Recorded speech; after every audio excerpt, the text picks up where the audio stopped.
Good morning, everybody. Welcome to the Kagiwadas. This is episode 4 of the Battle History Podcast. This is a man who needs no introduction, in my opinion. Wonderful player out of the, I guess you would call it East Coast or South. I'll get corrected on the region eventually, I'd imagine. But yeah, he's an amazing player, doing some different stuff. Air Force veteran, which I holds really big and near to my heart. Thank you for your service. He is the man with the squad. Like I said, here we go. This is the one and only Taj. Let me get him off mute. What's going on? Good morning or good afternoon. Squad. What up, man? How you doing? I'm doing good, man. It's 11 in the morning. This was my get out of Costco free card. Hosting the podcast. We were just on the phone earlier, and my wife was, I guess, FaceTiming me or Android timing me, and she's like, "Babe, is this the one that your dad wanted?" I'm like, "Just yes, get the synthetic shit. Fuck organic. This is protein. We want the science." Oh my goodness. We don't want the nurture. Yeah, we don't want nature or nurture. We just want pump and results. But man, how you doing? Man, I'm feeling good. It's Sunday. You know, the weather's looking great down here in Alabama. You know, I don't like that cold stuff, man. Listen, I'm from down south, so anything under 70 degrees is cold to me. You know what I mean? You sound like a Californian, because anything under about let's say 68. Anything 68. Where it's like a sweatshirt and maybe a jacket, it's like, oh my god, it's so cold. That's literally what we all sound like for the most part. Listen, oh my god. Like that cold stuff. We don't like that cold stuff, yeah. But yeah, let's before we get into it, I mean, how, dude, I new background. I see you still have kind of the same cardboard cutouts and stuff, but you know, you're a new homeowner, right? Right, new homeowner. We call it the Taj Mahal. Right? Nice. Play on my name. That's awesome. Just became a homeowner February 3rd, and it's funny because my mom was my real estate agent, and I was her first client. Oh so my gosh. It was a win-win, right? So you left it all in the family, so to speak. Yeah, it was win-win on both sides. So it was cool to do that, and it was a learning experience. It was definitely an experience because the market's crazy right now. But dude, you're not the only one.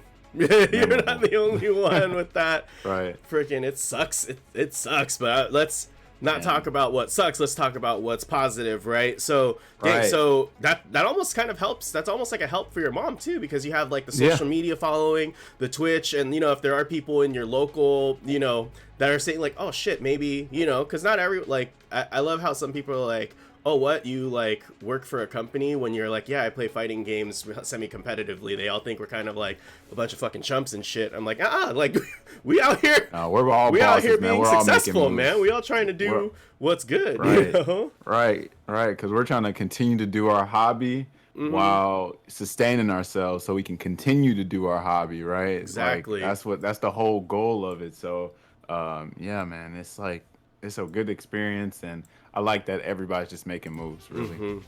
Absolutely. So let's get into the boring stuff first and foremost. So right. for those people who are here that know Taj, that's great. But for those of you maybe who don't and who might watch this in YouTube land eventually, let's start off with name, age, occupation. I know we went straight government. Right, perfect. Nah, it's pretty much everybody know. Taj, nickname Taji, Taj Fletcher. 30. I can't believe that. I'm still in denial that I'm 30. But born and raised in Huntsville, Alabama. Gonna be turning 31 in August 24th. So remember that, just in case y'all want to. Nah, no, I'm kidding. But I also work for the government. I'm a contract. I do passports for like military and government civilians. So anytime family members or military members or civilians have to travel for the government, they come through me. I give them a passport and a visa, and they go on to their way. And then, like you said, U.S. Air Force veteran, and then, you know, stream on Twitch in my spare time. It's almost like a part-time job, but a likable one, because with all the support that's been going on, it's like an extra little bit of income a month. So extremely happy about it, extremely thankful for it, because the community just keeps on growing. We just hit 1,600 followers Saturday, nice. Yesterday. So man, it just keeps growing, man. That's the whole goal of it. Nice. What was your What was your job in the military, if you don't mind my asking? Because my No. sister So was at I was USADA. an aerial porter. Okay. Yeah, I was an aerial porter. So it's like working in a military airport. So like when every plane comes down, we have to touch it. When like we have to load and unload like cargo and stuff like that.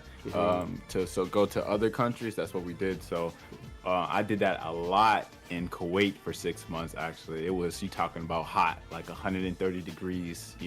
Plus the jet engines blowing, and plus the uniform that you got going on. So like it's added onto the temperature. So man, I definitely worked those hours. We 12-hour shifts, and I was over there with some people that I could potentially die with, and I'm so thankful for all of them because that's like my little family. But yeah, I was pretty much just loading and unloading the planes pretty much.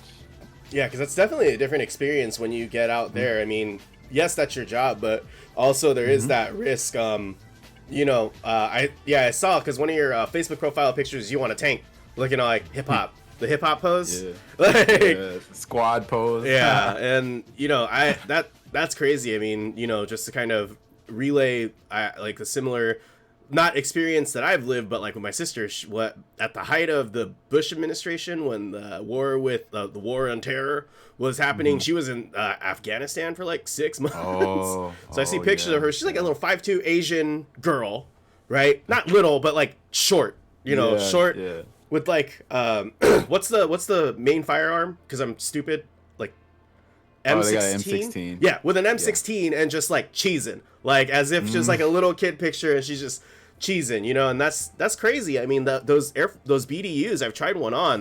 That's like extra 7 or 8 pounds at any given time. Plus, if you have to carry your sidearm on you when you're on the when you're out there and shit like that, that's no joke, dude. Like, oh right, you're exactly right. Mad respect. So I thank her for her service. Yeah, no, thank you for yours. How long were you in? How long? 6 years actually. So went in 2012. Yeah, 2012. Got out 2018. Got out because I was just working, and paycheck to paycheck, and was doing school at the time, but it really wasn't like it really wasn't working all that great for me. Like I was getting money and sustaining myself, but I wanted more, and looked towards the Air Force, and saw the benefits it came with and the experience. So sure enough, did my 6 years, used that same experience to get the job that I am in now, and it's helped me a lot. It helped me get this house, because of the VA loan and all that. So it was definitely an experience for sure. I got to travel, got to meet all kinds of people, and it was definitely an experience. Like I use it as a stepping stone, but I'm so thankful for the experience, really. Yeah, no, that's awesome. I mean, that's a story, dude. That's right. No joke. That's like hashtag American dream. Seriously, if for a lot, military isn't for everyone, but if you need that extra step, that extra guidance, I think for some people it works out really great. Like I think my brother-in-law, he's going, what was it, the full 20? He's doing the full 20. Wow, he's about to retire. My sister got to 15. He's going Warlord Street Fighter 5. Oh yeah, for sure. Yeah. All I know is his plan is to just make my sister work, and he's just gonna stay at home with the kids. I'm like, you dirtbag, but I love it. I fucking love it. Good for you. You did your 20 years. You traveled like to like. You did your time in the war zones, and you're traveling, you're doing your thing. It's great, but let's go from the military realm to, I guess, the civilian realm here. So I know you as a really great Gil and Nash player. There aren't very many out there as far as the Nash player is concerned, but let's talk about little Taj, not grown ass man Taj right now, but little Taj. What was that first fighting game? What was your first fighting game love? I believe the first fighting game was Street Fighter 2. All right. Turbo or 2 with only the 8 characters? Well, only the 8 characters. Oh, same here. Yeah. Ken was my favorite, and still is my favorite character to this day. I just can't play him in 5, but yeah, that was the first one for me. Nice. How were you introduced to it? If I'm not mistaken, my granddad and my grandma used to work at like this laundromat, and they had an arcade cabinet. Nice. To pass the time. And then red's my favorite color, so I just naturally gravitated towards Ken. right? Because he has a red gi on. And I was like, oh man, this dude's cool. He's throwing fireballs. He's doing hurricane kicks. He's flying all over the place. So that's my character. I love King. Yeah, that makes sense. That makes sense, especially if you have a favorite color, you're gonna gravitate to it. So I would ask you what's kept you coming back, but I'd imagine you were a kid, your grandparents kind of looked after you, and that cabinet happened to be there, so you're just chucking quarters in the sumbitch, right? Just yeah. That's right. And then of course eventually we got a PlayStation at the house, and then it became Tekken 2. Tekken 2, I played the heck out that game. The incentive of playing those games was not only just to have fun, but to beat the grown-ups at it. So that's what just kept me going. Yeah, I feel you. Like it was my older cousin and sister are both 6 years older than me, so they both, that was my motivation too. Like I gotta beat my sister. Right. What do you call it? And this was Super Turbo that we had, or Street Fighter 2 Turbo. Okay. So we got the original one, and then my cousin handed us down the Street Fighter 2 Turbo where Vega came out, and then from there, that's why you call me Claw Daddy. But so you say the Almighty. Yeah, exactly. So apart from like Street Fighter 2, what were some of the other games that you played growing up, like on console or in the arcade? Like what are some of the games that like resonate with you and have sculpted you as like as a streamer, video game player now? For sure, it's still Mega Man 8. That was my first Mega Man, and the first one I beat too. I love Mega Man 8. Oh my god, that game was hard too, especially that ice stage. I forgot you have to do like jump, slide. That stuff was hard, man, and it was challenging to me. So Mega Man resonates. Of course, Tekken, Street Fighter for sure. Final Fantasy, right? I love RPGs, like that. Definitely sculpted me. I pretty much like fighting games, RPGs, adventure games, right? Those are like my main ones. But definitely they like sculpted me like to how I like play games and everything. Like everything I do pretty much is because of those games. So definitely Final Fantasy, Mega Man, Street Fighter, Tekken. A little Mortal Kombat was in there too, for sure.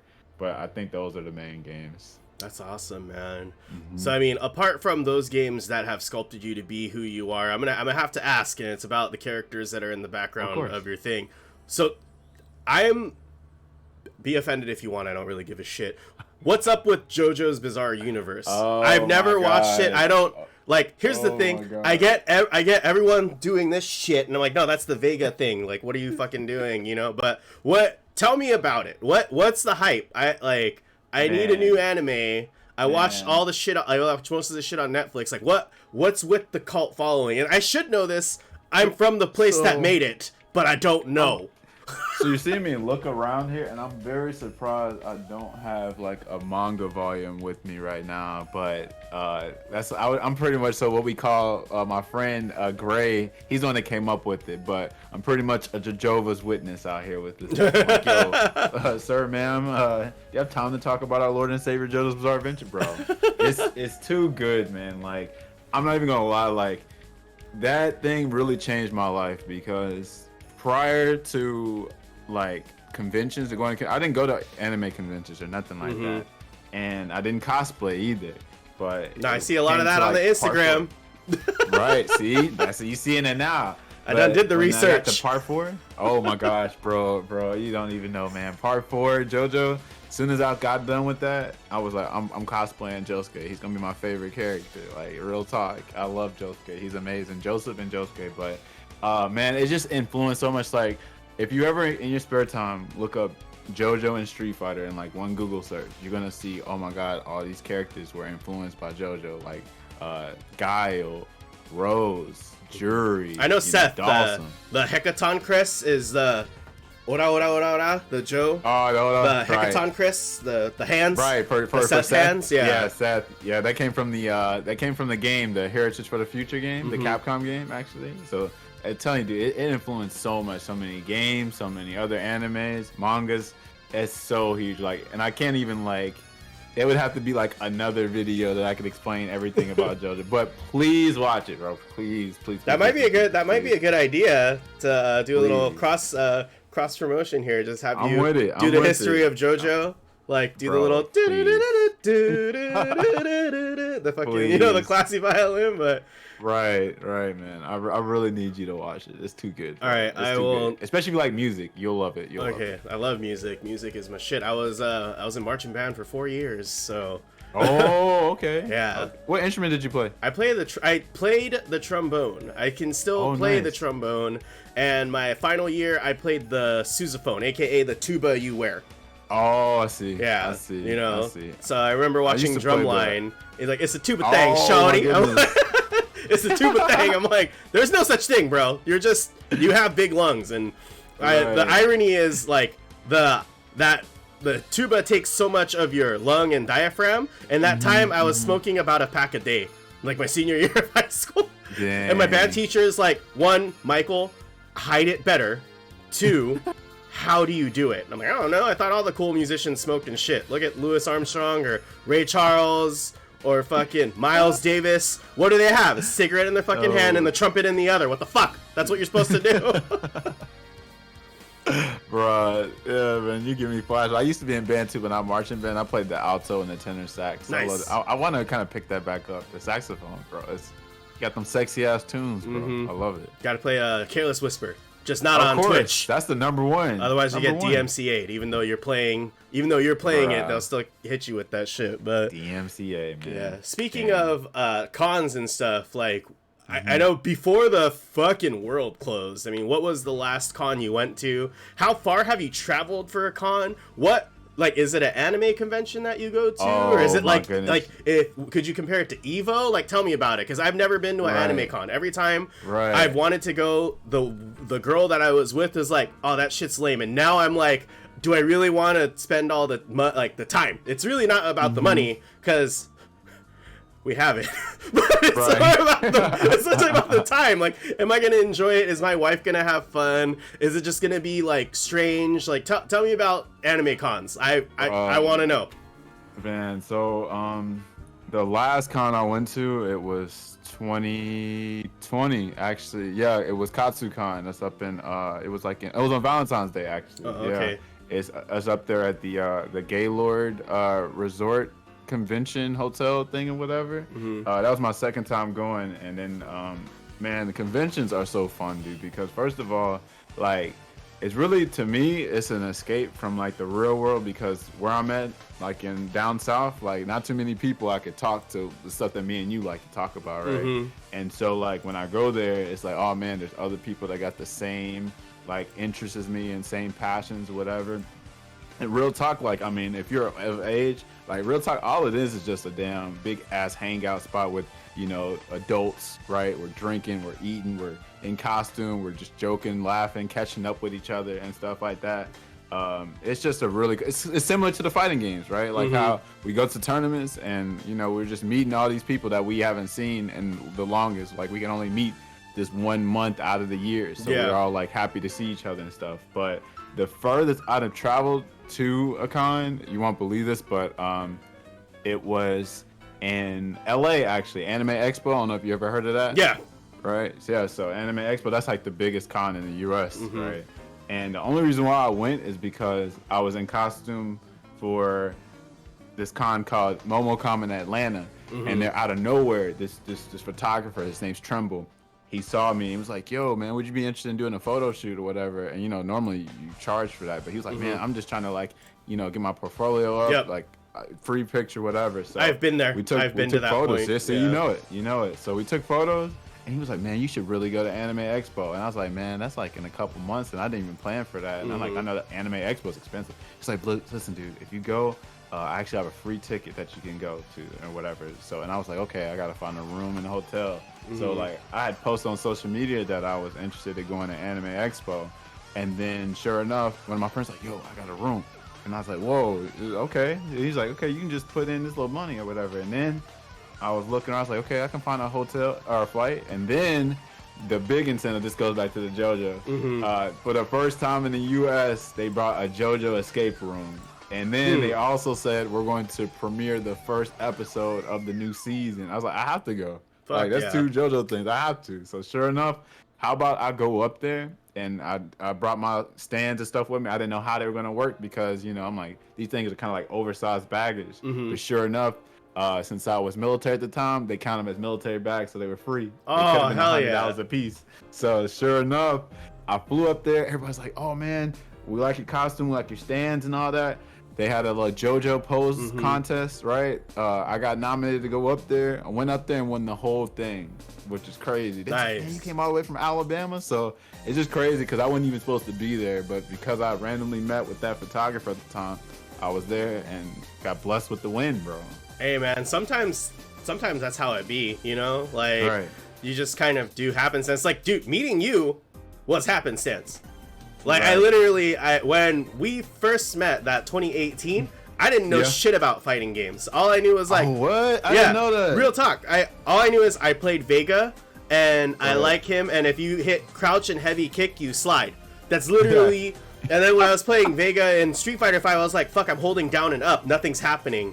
And then I think I just mashed I started doing the movements. I'm like, oh, what's Shoryuken do? And then, oh, that's Barcelona. Oh, what does Tatsu do? That does nothing. Oh, I literally like when we first met to now was literally my 0 point in fighting games in Street Fighter 5. I didn't know that. I couldn't tell because it seemed like, I mean, you were like, it was natural, like how you were like passionate about like the whole Hori like sponsoring thing for the players and stuff like that. So I didn't even know that. No, that was 2019. 2018, you did the, like, I think you signed up the same way, and I wasn't nearly as loud in 2018 like I was 2019. 2019, I basically did. That was all me. So that was a year in. So, like, from 0 to that was, like, my literal 365 days, and I mean, you know, I appreciate it, but right now, are you rocking stick or pad? Bro, so I'm rocking both, actually, because unfortunately, these pads don't hold up to... they don't, you know, obviously last as long as sticks, right? And the whole thing about sticks is like, yes, I gotta practice it. I don't really want to, but I just know that it's gonna last me longer because pad is what I'm super comfortable with. It's like, it's my thing. But it's funny that you mentioned stick because my first stick is actually a Hori stick, actually. Oh, the Soul Calibur. Soul Calibur 5, right? And this is the first one. It's funny because I did like the unboxing at my uncle's house. Bro. And he was like, Todd, you're cheating. He's actually in the chat right now. His name's Fanandori. Right. Twinsies. We basically, you have the predecessor. We got the same you have the predecessor, the PS3 version of it, I think. Right. So, I'm rocking both. Like, I want to eventually just be good at both because, like, you know, like, what if your stick, you know, messes up and then you just got like a random pad and pad is convenient. You can just have it in your book bag versus, okay, your pad's messed up. I can play on anybody's stick. So I'm trying to rock both, honestly. Yeah, dude, fucking, I mean, you could just be like, hey, do you have a DualShock? Can I, right. May I sanitize your DualShock and wear a mask and maybe gloves to make you feel better because the world's all fucked up and shit next time, local, you know, but no, I get it. I can't play pad for the life of me. Even if, like, you know, like Hori, there's the fighting commander, you give me that shit, I'm still like, fuck this, give me a stick. Who's got a stick? I don't care. Right. I'm like a crackhead. I'm like, hey, you got that stick? Like, I just can't. I can't. Like, it's stupid because I played on the Super Nintendo. You'd think, oh, you could play on pad. No, I can't. Oh, yeah. This shit hurts my thumbs. It's different. Yeah, I mean, if you got big hands too, like me, like I can just palm my whole face. Like, some pads are not good, but obviously the Hori Commander, that's what I use, and that's the most comfortable for me right now. Are you playing PC right now, or are you playing on your PS4 still? I'm playing on PS4 because you know how to build a PC right now is ridiculous. Oh, I see. You can't no graphics cards. Oh, because you're using the laptop to stream, right? So and you're using the Elgato. Yeah. All right. Yeah. So I mean, that's kind of good though, because you know the whole Evo being bought out by PlayStation thing. This is the first time I'm actually asking someone like, what, like, since you're in the FGC, like just in the FGC, like me, I am like mildly behind the scenes, very on a very minute level. Like, what is your gut feeling about Evo getting bought out by Sony? So I'm looking at this as like a big boss move, honestly, because I mean, when you bring something like Sony in, like, so eventually, obviously, people are thinking like, oh my god, no more grassroots and stuff like that. But I feel like it's Evo, it's evolving, right? Like, real talk, like that's what it's doing, and we're getting like stability, we're getting more money into the tournament. Because at the end of the day, we should just be trying to grow, right? And then this is the FGC. Like, at the end of the day, we're still going to have a good time no matter where we're at and all that. So like the whole Sony thing, to me, that's a huge move, a great move, and I trust the Cannon brothers. Like they know what they're doing. So I think it's a good move, honestly. You know what? I feel you. I'm right there with you. I know it might be an unpopular opinion to a lot, but the reality is, even though like a big entity takes hold of, you know, a small grassroots thing, there's my wife.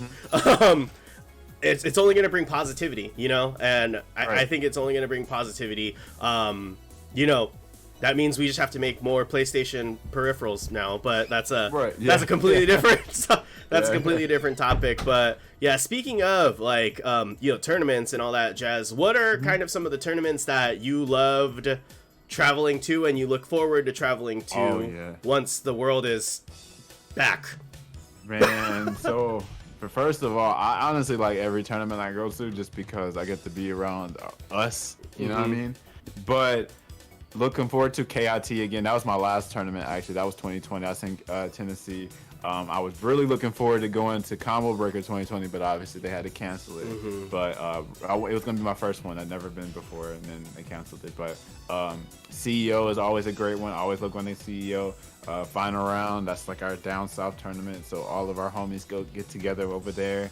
I went to Canada Cup 2019. That was fun. I went to Evo Japan 2018. That was like my graduation present to myself after getting my associate's degree. Loved Evo Japan. Oh my God, it's one of my favorite tournaments ever, especially because of the experience. There's is there any other tournaments that I went to? East Coast Throwdown. Love East Coast Throwdown. Love that to death. Evo, of course, I love that because that's just like a big family reunion because everybody from every country, every state comes through the Evo. You know, so I love that for sure. And I feel like I'm missing something else. It's so many tournaments I've been to. I'm like, I went to the DreamHack, the Dallas and Austin tournaments. Those were fun too, for sure. But yeah, definitely those for sure.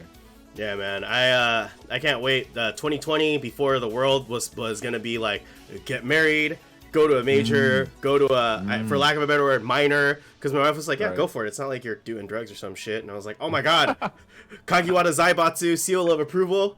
Let's go. But you know, once the world opens up, I mean, yeah, Evo Japan would be sick. If you know, whenever the next one is, like, fuck it, let's go. Let me know. I gotta. Yes, I probably got some. As long as if it's close to Yokohama, then I have some family that I can visit. Number one, number two, Airbnbs are cheaper in some of those cities. So yeah. I forgot what the last one was at, but I went to the first one. The last one was Nagoya, and that's like south and more country, which is fine. And I understand why they did it there because the venues are probably cheaper, less expensive. Yeah, that's true. You know, and probably more space too because it was kind of crowded. Yeah. In Tokyo. More space, you know. But speaking of like, you know, tournaments and stuff like that, what's kind of the motivation for going to tournaments? Is it hanging out with friends, or like, you know, some people, they go to events and they're like, oh, like I just want to go and have fun. Other people, you know, pro players, they're dead set, and there are some other not like pro level but non-pro players that are just like, no, I'm in there to just murk everybody. Like, what's your mindset like? I would like to know that.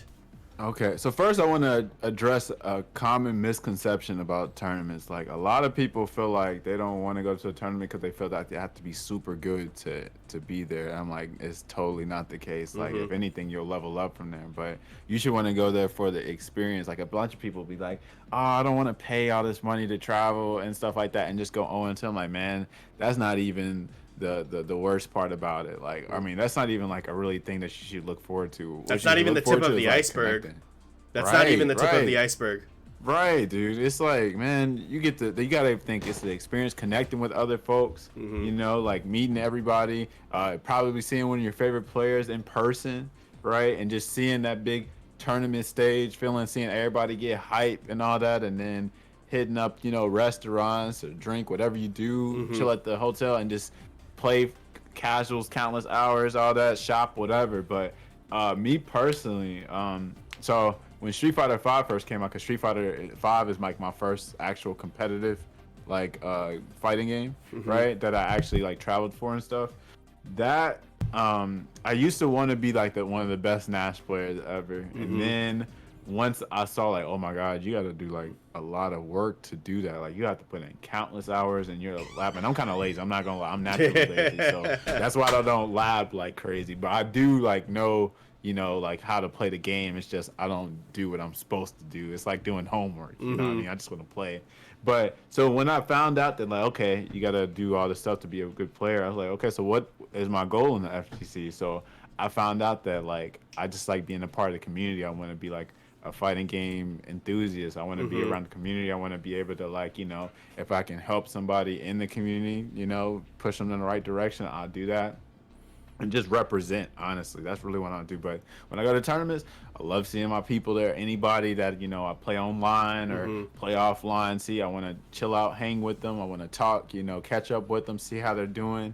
And then, see all these other international players and all that. And just really just experience the whole tournament feeling. I love that, dude. Yeah. It feels like a big convention / family reunion. I feel that. I feel that. Yeah, 100%. I mean, setting realistic goals is a big thing, Like if any tournament you enter, I always go with the expectation that I will either go 1-2 or 0-2 if the bracket is not in my favor. But if the bracket is in my favor, then I need to capitalize on every single moment that I can. I feel you. And then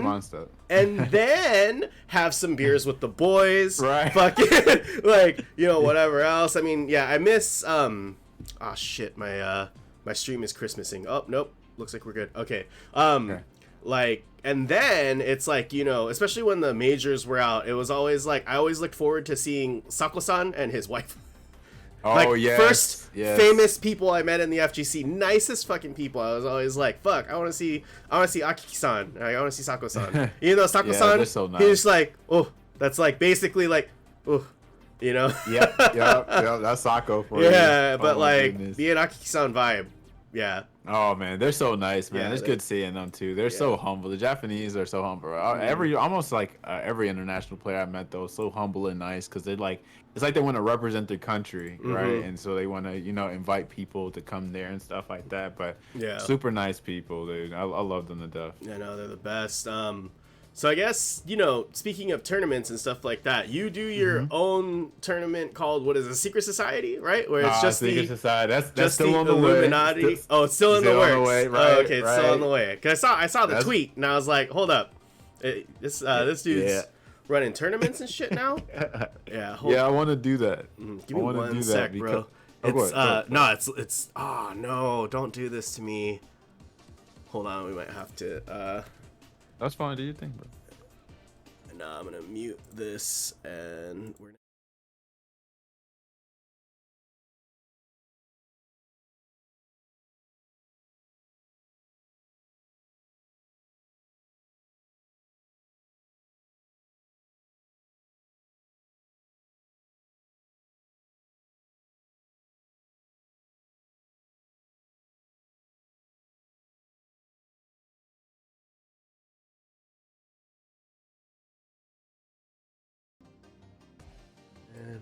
All right, sorry about that, guys. A little bit of technical difficulties there, but let's bring it back. Secret Society. What was the? Right. I know it's still in the works, but what was the motivation? Because you play Gil and Nash, and like they're all like Illuminatic. That's exactly where it came from. So actually, let me tell you where the inspiration came from. So the inspiration actually came from my homie Tommy Two Step. Shout out to Tommy Two Step, one of the best Urians in Texas. Squad. I love Tommy.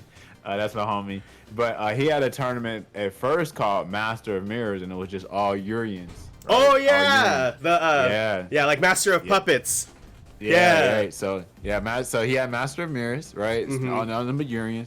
Then when Gil came out, he called it Brothers Bout, right? Well, he still made it Master of Mirrors, but he said Gil's included. But now he did Brothers Bout, and so he was doing that like I think every second Tuesday or something out the week. I forgot what days, but I entered it a couple times and did pretty well in it.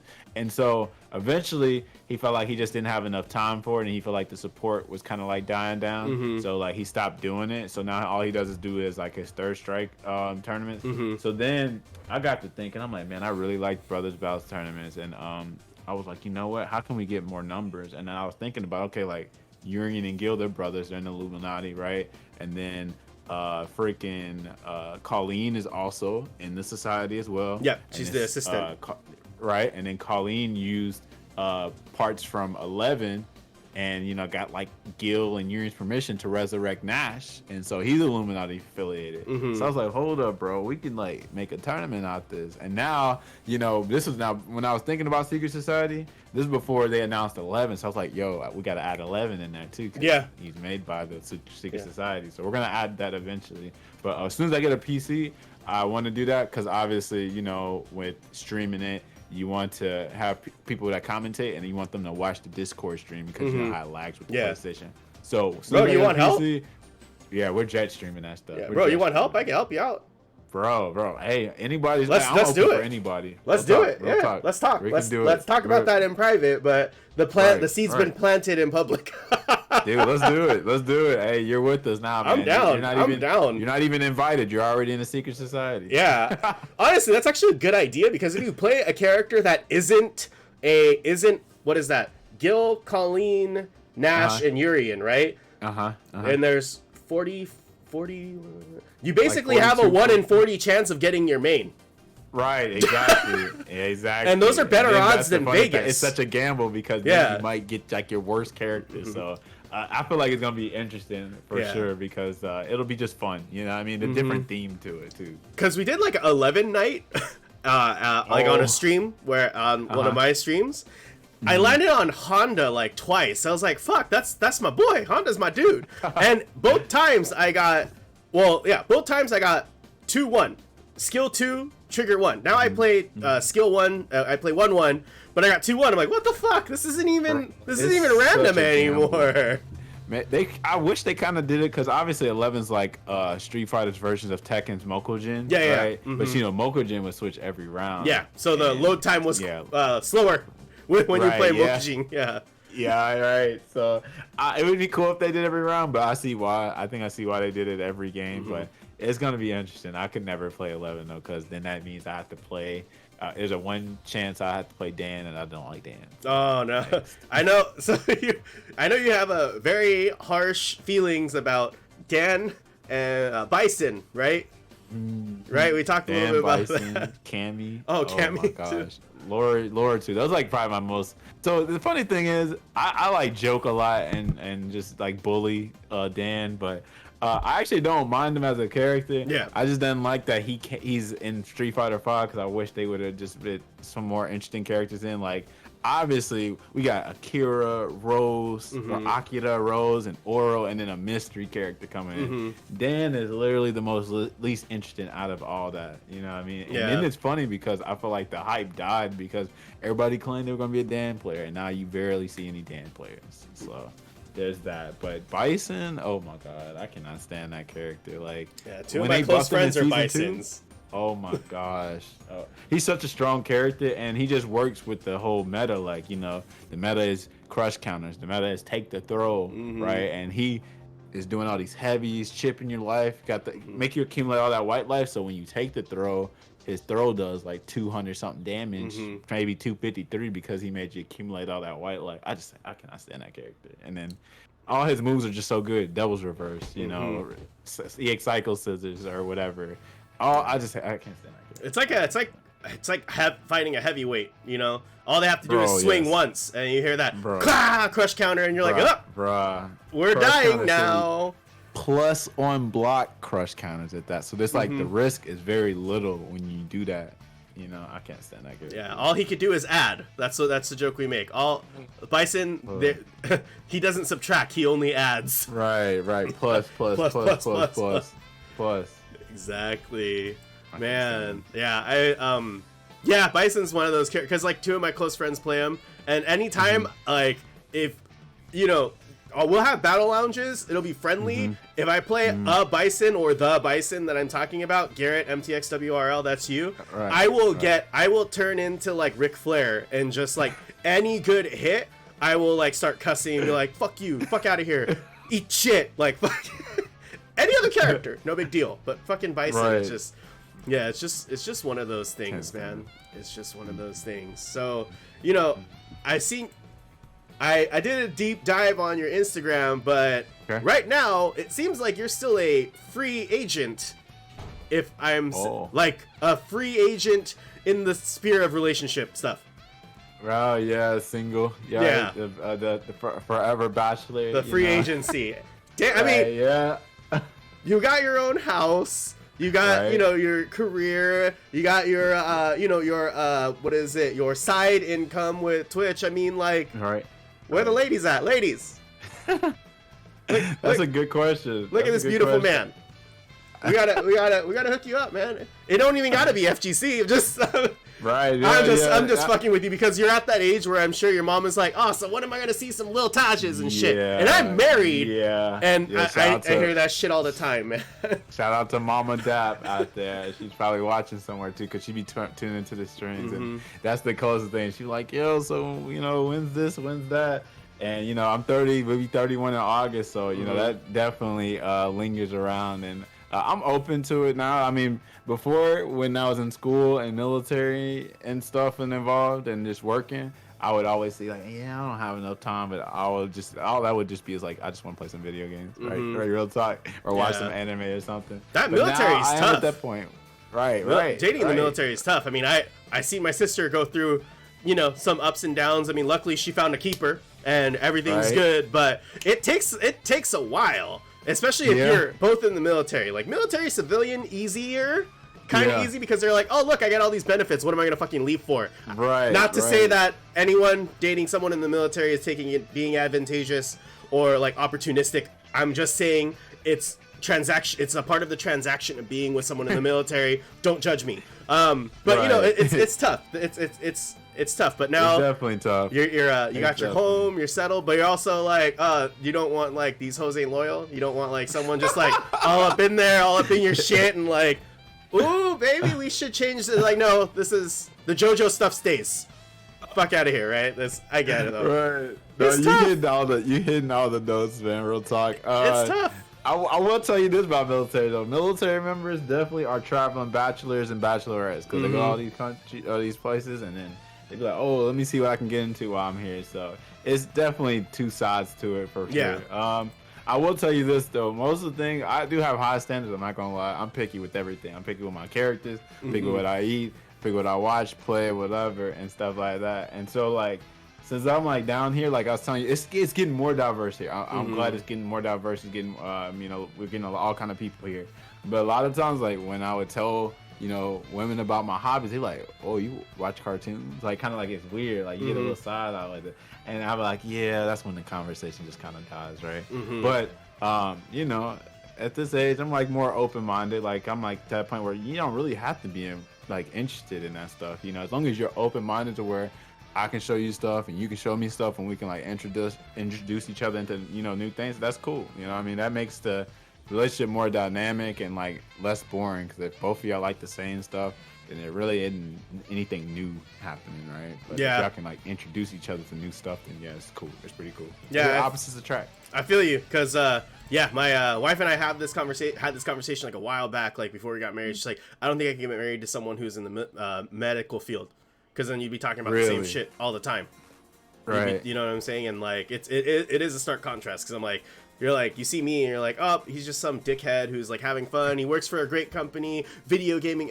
What's your wife do? She's a nurse. Especially right now. Like, you know, oh, world pandemic, some crazy shit happening. So it's a important job, you know. But to segue back to kind of the gameplay, because this is becoming a really fun conversation. So Gil Nash, and sometimes I see you play G. So why just you know, if there's like a backstory to why you like those three, or what makes you play them. And the answer I don't want is like, because they're good, because it's plus on 3. Like, there's when you choose a character, you know there's more of a story. Right. There's always a backstory. So it's actually an interesting story about those characters. Let me know. Not so much G, but Nash and Gil for sure. So G is for good. We know that one. That's fine. But everyone plays G. We're not interested. It's more Nash and Gil. Yeah, that's good. That's good. So it goes back to the to the Ken. So Ken is my favorite character. I've always played Ken in every Street Fighter. And so it's funny because in Street Fighter 4, I wasn't a fan of Street Fighter 4 actually. I felt like I was bad at it, which I was bad. And then I didn't know how to play it, and I was just being stubborn. Like when Street Fighter 4 came out, I was like 18, so I wasn't even trying to learn anything. So fast forward to like Street Fighter 5, the beta's out before the game comes out in like February. My cousin hits me up and is like, Taj, you need to play the beta. You will like it. And he's a big Street Fighter 4 player. And I'm like, I don't know, Diane. I didn't really like Street Fighter 4. And he was like, no, you will love it. That's why you'll like it, because it's not like 4. So I think he gave me his code to play the beta. I played Ken at first because I'm like, oh man, you know, it's Ken, right? And then I was like, okay, I played Ken enough. I was like, I kind of want something different. And I was like, oh snap, they brought back Charlie Nash back. They brought him back. I was like, yo, I ain't played him since Marvel vs. Capcom 2. And he was fun. So played him, fell in love with him, and I pre-ordered the game the next day. Nice. Right? Pre-ordered it the next day. And I loved the hell out that character. That character, I made like videos and everything for him. You know, seeing Infiltration play with him at the time, and then seeing Bonchan. Bonchan's like the main reason why I play him now. Or Zarasto Nash. Right. I love Bonchan. Right, yeah. And I think he still plays a little bit. I know he's still playing Sagat for sure. But season 2, I was lost because, you know, they nerfed Nash so hard. I was like, how am I supposed to play? And then I'm at work on YouTube and I'm seeing Bonchan just cooking everybody with Nash. I'm like, oh my gosh, dude. I'm like, I can be just like him. So I literally imitated everything Bonchan did, and I leveled up because of the nerfs. Because when he was super strong, like, I didn't have to think as much. But since those tools got taken away, it made me a better player. Because I'm like, okay, I don't just autopilot as much as I do. I actually like trying to, you know, be aware of my options, stuff like that. So that's Nash. Now Gil is interesting because the thing about Gil is, this goes back to Third Strike. We had a Dreamcast. I think we run in Third Strike and played Ken obviously in that game. And then I got to the final boss. I was like, who is this Super Saiyan looking dude with the hair glowing and stuff, yellow? And I'm like, man, this is like Dragon Ball Z a little bit. And I was like, dude, I want to play him, right? He looks fun. He's a boss, and he was hard to beat. And this is like 12 or 11-year-old me. Like, man, I really want to play this character, but I'm not good enough because I looked up cheat codes back then. It's like, to play as Gil, you have to beat the game with everybody on the Dreamcast. I only could beat the game with half the cast because I didn't really know how to play Street Fighter. So I'm kind of bummed out because the only way you could play him without unlocking him is you would beat the game with 12 or play 12 and just use the X copy super, and then you could play Gil for like 10 seconds and that was it. So sure enough, after that I was like, damn, I never got to play him. And then fast forward to that crazy announcement in what was it, 2019? I think it was 2019. They had released a Veiled Gil. I was like, oh my god, they actually put him in the game. I actually get to finally play him. Like, this was 11-year-old Taj freaking happy as can be. I'm like, I finally get to play him. Like, you know, and then he's a legal character. He's not broken because he was busted in Third Strike. So I played him and I fell in love with the character. Like, the character is fun as crap, dude. And it was definitely like a refreshing experience because, you know, I played Nash since 2016. And then fast forward to Gil, I was like, oh, it's a new experience. It feels like a new game and stuff like that. And then, of course, too, we go back to the JoJo. He's a big JoJo reference. I love the character he comes from Cars. You have to look him up when you watch JoJo. But really just fell in love with him. And then G, the only thing about G that I liked is that, like I said, I'm picking around characters. G is just a fun-ass character. Like, he's charismatic. You know, his poses, like, all his combos are fire. His voice, too. The voice actor. Right, his voice did is it amazing. so perfect. Bro, his voice lines are it's good. Super Tuesday. I'm like, you're And literally that new costume? you're literally politicking, and you look like a hippie now. It's fucking amazing. I know you like that new costume. Oh, too. fuck That yeah, new costume's dude. amazing. I love That new the costume G one, and now I'm, you can call me Seth Merelda. Yeah. Because the fucking Gypsy Seth, looking like fucking Esmeralda from Hunchback of Notre Dame, dude. That's my shit. Seth is my Seth and Gil or G got good costumes and stuff. And Seth is my gender ambiguous person, man. Right. Oh, one more thing about G. The reason why I love G too is that he was my counter pick for Bison because I actually eliminated a Bison player as CEO because I was like, matchup for Nash and Bison is like 7-3, like easily one of Nash's worst matchups. So pick G, beat the Bison player. I was so happy. Nice. That's why I pick Seth now. Seth is my counter pick when Vega and Honda don't work. Right. And lately I've just been playing Abigail because I don't know, you see me on Twitter, just pumping iron and shit. I'm like, okay, so I have one big body character, one bigger body character. Vega for the attitude, Seth for just fun and giggles. I love Seth. Bro, that's a good cast you got. Real talk. You got a good cast. That's good. It's balanced. It's a lot of power. It's not so no fireballs. Right. We don't do fireballs in this house. I love fireball. I have to throw fireball. And that's what all Guild, Nash, and G have. They all have fireballs. Yeah, use the light cryo, fucking quadruple fucking dash throw. Yeah, I know. I played like I love that. A week of Gil. Like sometimes I'll like, when we have battle lounges and stuff, I'll play a lot of like the rookie players that are new to the game with Gil just because I'm like, okay, I can play Gil proficiently enough to be challenging, and I know like 4 cool combos, namely heavy kick, elbow, fucking pyro, clothesline, super. Right. You love it. That's literally, I'm like, if I hit you with this, you're gonna lose even if you win. Like, don't get hit by this combo. Yeah, he does damage, man. I will say the difference, though, the thing that I'm looking forward to is because Akira, when she comes out in the summer, I'm pretty sure she's not like she had like a weird like fake fireball super, but she don't have fireball, so she's gonna like one of my first characters that like I don't have a fireball with. Or Seth's kind of like that. I imagine it'll be like the rushdown, like kind of similar to Lucia. Because Akira, she's like a biker punk. She's kind of like a yancha de gradu, or like just like a delinquent girl kind of thing. So it should be fun. Yeah, I mean, of the new characters, who are you looking most forward to? I mean, Dan doesn't count anymore because he's not new anymore. But like Rose, Oro, Akira, and who is your prediction for number 5? But first, like, who of those 3, Rose, Oro, and Akira? I'm gonna offend all my Japanese people. Akira, I don't care. I'm speaking English. Akira, who are you most looking forward to on those 3? Definitely Akira for sure, because I have an emote for her already. She's on my layout. I used to play Project Justice a lot. I love Rival Schools. It's an amazing game. Shout out to Rival Fools, but Rival Schools is the game. But I love Rivals, and then the fact when she was announced in that little summer update video, that made the whole thing for me. Because then of course I'm like, this potentially is like a way to get Rival Schools back. Yeah. So I was like, oh my god, I can't wait. But she's the most interesting to me. I like her whole like dynamic. Like, at first when she first came out in Rival Schools, all she wore was a helmet, so she had that like Samus Aran thing from Metroid. Like you didn't know if she was male, female, whatever. And then she takes off her helmet. It's just this innocent ass girl that's just protective of her brother and friends, and she's awesome. She's OD. So I can't wait for her for sure. Cannot wait.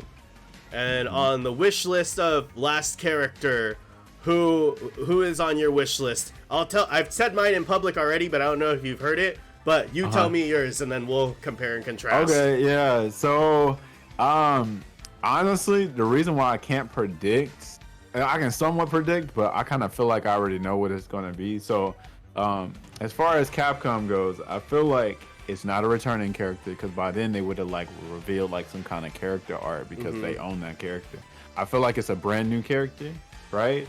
Or it is a quote-unquote guest character, right? That's why they haven't drawn art for him, because they have to obviously achieve like they have to get the permission to do it.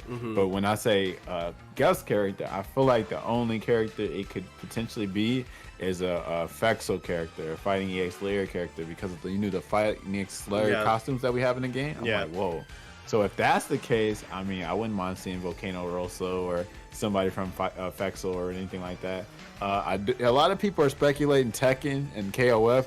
The only reason why I don't feel like it'd be Tekken because the Street Fighter Cross Tekken's already been a thing. That doesn't make sense to me. KOF is very possible just because of King of Fighters 15, right? And maybe they'll do a Capcom versus SNK eventually. But I really feel like it's a new or a guest character. That's what I feel like it's gonna be. Dang, if it were a Fexel character, I would like Skullomania because I want the super where it's like boom, boom, refrigerator. But my prediction or my wish is fucking T-Hawk. T-Hawk, girls. Because I just want a Mexican typhoon, motherfuckers. I don't want another graphic. I just want to swing you around like a chain. Oh my god! And he had a dive, Condor dive. Right. I just want to go on I just want to make a Smurf and only use Condor dive and see how many wins I can stack. Right. Just jump, Condor dive, dive. That's all I want to do. Oh my god!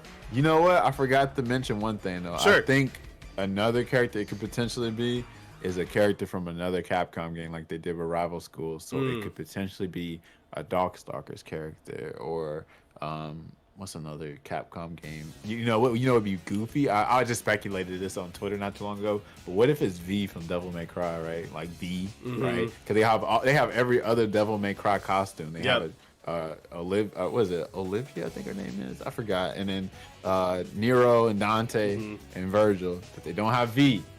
That'd be cool. And then Street Fighter 5, the V. Yeah, the V for 5. Hey, that could be interesting. That would be interesting. I don't know. Yeah. I don't know. But there's a lot of different ways you could go. Some people are speculating Fei Long, which would be sick, I think, too.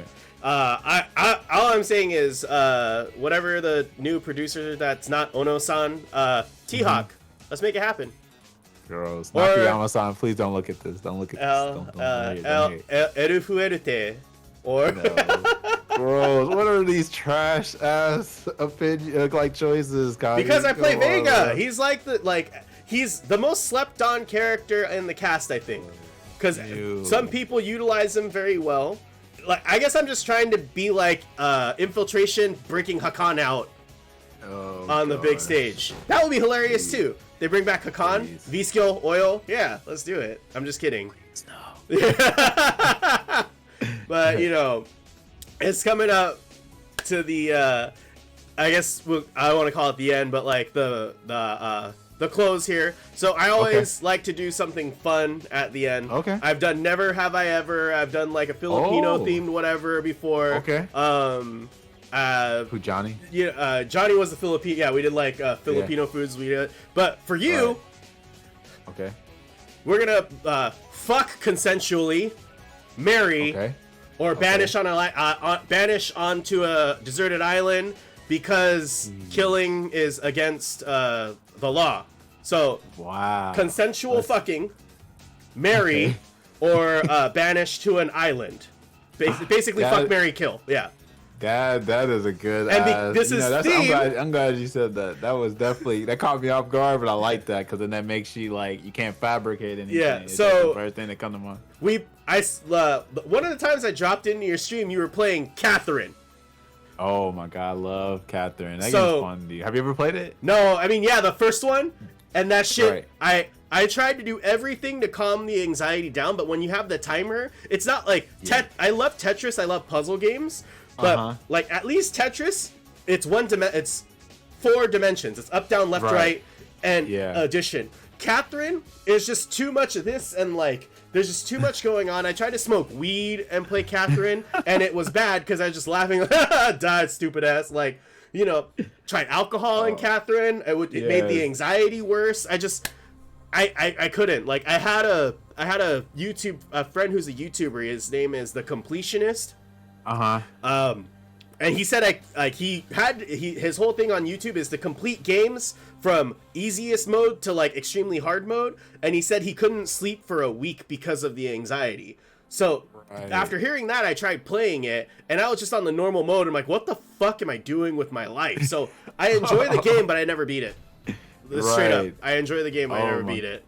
Oh my goodness, man. That'd be a cool stream for you and your wife though, the full body version. And they have like the multiplayer on that too. So that'd be funny.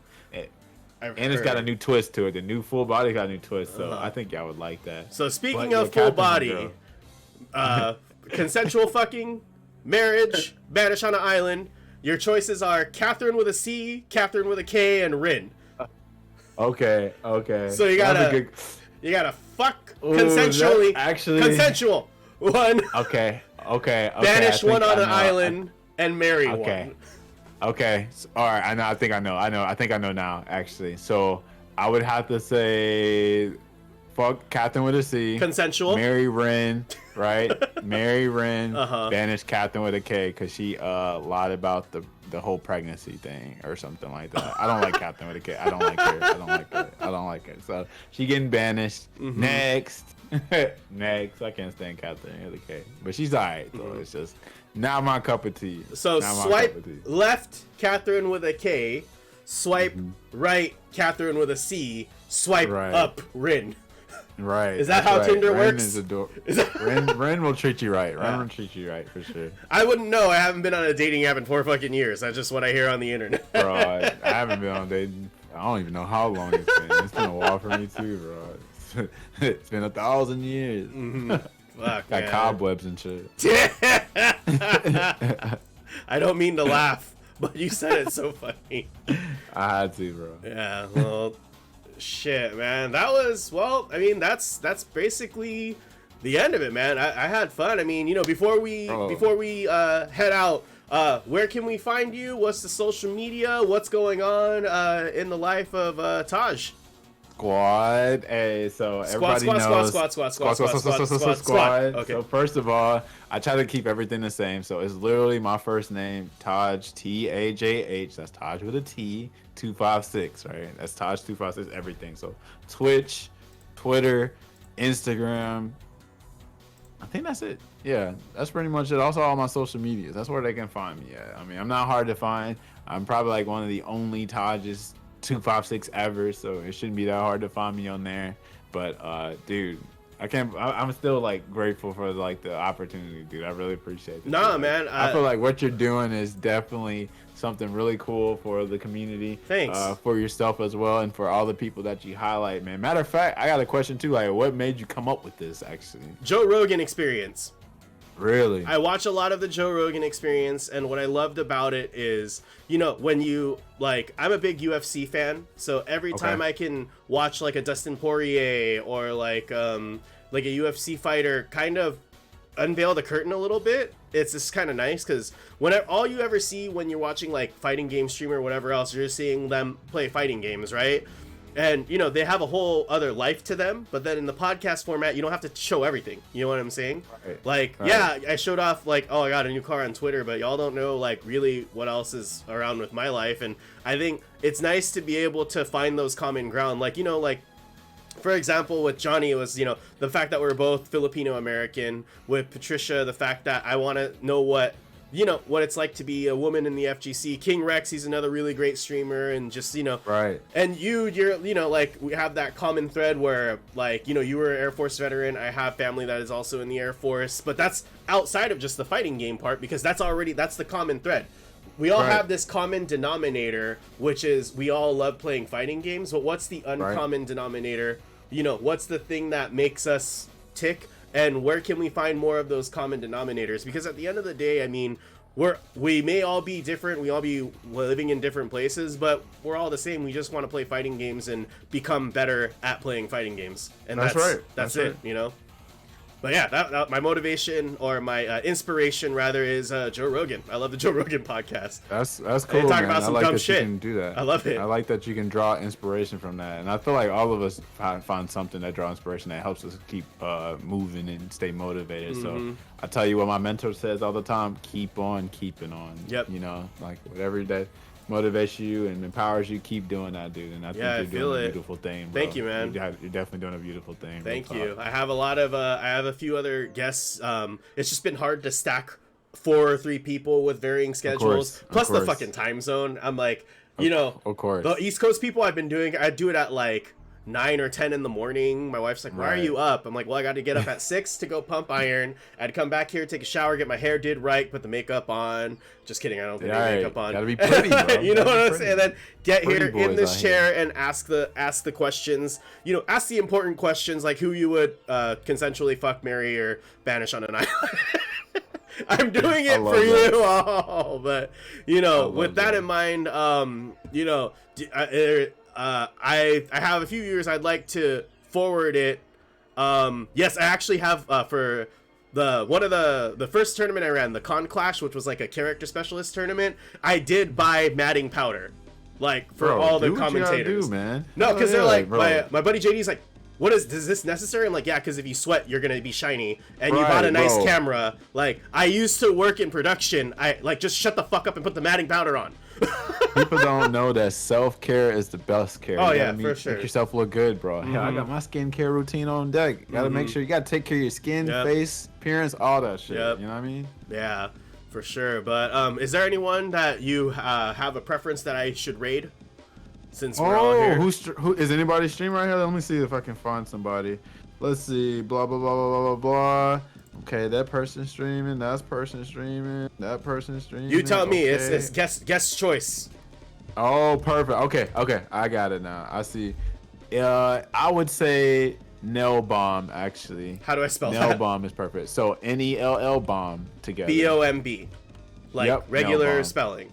He's a Balrog player, and Balrog's like hot on the news right now. And then of course he it's because Tokido touched it. If you know if Daigo is God, Tokido is like Jesus.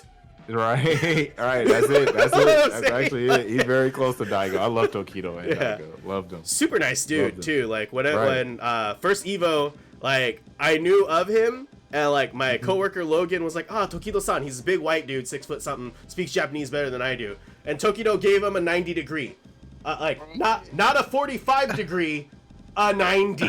I was like, shit, something special just happened. Logan just got a 90 from Tokido. What the fuck? What the fuck? Isn't that crazy? Yeah, but it probably gets like the affiliation with the company and all that jazz. Yeah. That's probably it. So, man, that's the beautiful thing about this scene, bro. Yeah, I love fighting games, man. Fighting games is so good. So good. Yeah. Famous quote from Tokido. I love it to death. So simple, but so empowering. Yeah. But, it's Sunday. Y'all have a blessed one. We will be back next time with another one. Oh, Taj with the gifts. Oh, thank you so much. Oh, thank you so much. Thank you.